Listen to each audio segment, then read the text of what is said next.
শুরু হওয়ার কিছুক্ষণ আগে জিমিন ক্লাসরুমে আসে আর এসে তেকে দেখে অবাক হয়ে যায়। ও অবাক হয়ে জিজ্ঞাসা করে, তোমাকে তো চিনলাম না, তুমি কি ভার্সিটিতে নতুন ভর্তি হয়েছো? আমাদের ক্লাসে পড়ো?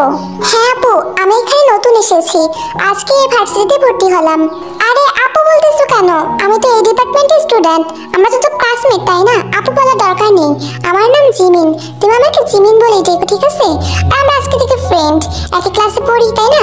তোমার নাম কি বলো তো? ফ্রেন্ড হবে না আমার? আমি তে। আচ্ছা ঠিক আছে, আর আপু বলবো না, এখন থেকে জিমিন বলেই ডাকবো। তুমি আমাকে তে বলেই ডেকো, ঠিক আছে? আচ্ছা শুনতে, তুই যেহেতু আমার ফ্রেন্ড, আমি তোকে আগে সাবধান করে দেই। এই ভার্সিটিতে প্রায়শই একটা মাফিয়া আসে, মাফিয়াটার নাম জিওন জাকুক। তুই কিন্তু এই ছেলেটা থেকে সাবধানে থাকবি, এই ছেলেটা খুবই ডেঞ্জারাস, দিনে যে কয় হাজারটা খুন করে নিজেও জানে না। ওর কোনো ভালো কাজের তুই খোঁজই পাবি না, সব সময় গুন্ডামি করে বেড়ায়। এই ভার্সিটিতে এসে কতজনকে যে মেরেছে হিসাব নেই, তাই সাবধানে থাকবি। এরকমও মানুষ হয় নাকি? আমার তো শুনেই কেমন ভয় লাগছে, আমি তো ভাবতে পারতেছি না।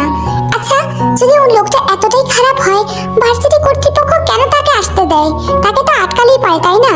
এটা তো ভার্সিটি স্টুডেন্টের মাঝেও অনেক হীনমন্যতা সৃষ্টি হতে পারে, ভয়ের সৃষ্টি হতে পারে। ওরে কি তুই সাধারণ মাফিয়া পাইছিস নাকি, যে গল্পে হিরোদের মতো? ওই রকম না, বাস্তবের মাফিয়া সত্যি অনেক খারাপ। ও মানুষকে খুন করে ফেলবে, নিজের জানের মায়া মানুষের সবাই থাকে, আর এজন্য ওকে ভার্সিটিতে সবাই ঢুকতে দেয়। কে ঢুকতে না দিয়ে নিজের জীবনটা দিয়ে দিবি, তাই আগেই বলে দিচ্ছি, সাবধানে থাকিস। আচ্ছা ঠিক আছে। আসলে জিমিন জাংকুককে হেট করে অনেক বেশি, আর সেটা কেন গল্পের শেষে জানতে পারবে। তাই জাংকুক যতটা না খারাপ, তার চেয়ে অনেক বেশি বানিয়ে বানিয়ে প্রত্যেক স্টুডেন্টের কাছে গিয়ে জিমিন বলে আসে। ক্লাস শেষেতে ক্লাসরুমের বাইরে বেরিয়ে আসে, বাইরে দাঁড়িয়েও হোস্টেলের পিকচার দেখছিল, কোনটা যে ওর জন্য ভালো হবে, সেফ হবে ও বুঝতে পারছে না। ও আসলে এখানে নতুন, এর জন্য হোস্টেলে উঠতে চাচ্ছে। ঠিক তখনই জাংকুক এখানে এলো। জাংকুকের আশা দেখে এমন মনে হলো যেন জাংকুক তেই অপেক্ষা করতেছিল। কি খুঁজছো তুমি তে?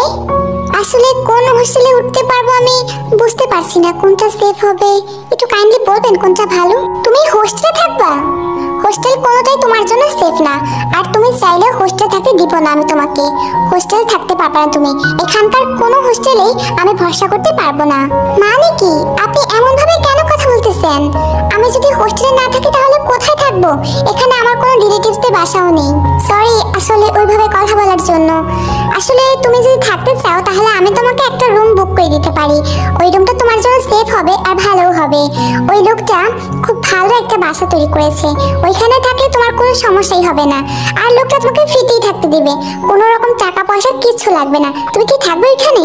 মানে একটা লোক একটা অচেনা মেয়েকে জায়গা দিয়ে দিবে, থাকতে খাইতে সবকিছু দিবে, কিন্তু কোনো টাকা দিবে না, এই ব্যাপারটা কেমন না? আমার কাছে এটা একদমই সেফ মনে হচ্ছে না। খারাপ মন্তব্য থাকতে পারে, তাই না?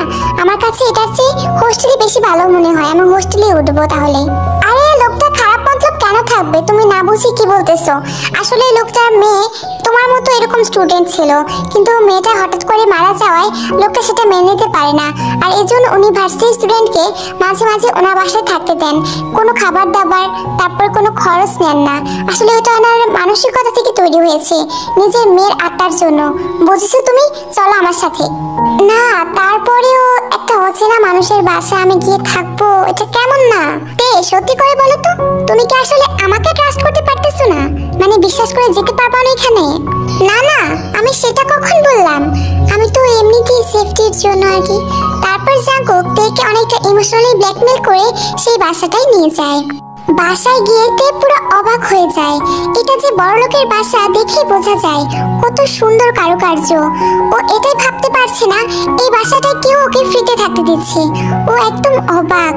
জাংকুক তেকে সবকিছু বুঝিয়ে দিয়ে সেখান থেকে চলে যায়। আজকে এই পর্যন্তই, সবাই please like, share and subscribe করে দিবা আমার চ্যানেল। Thank you.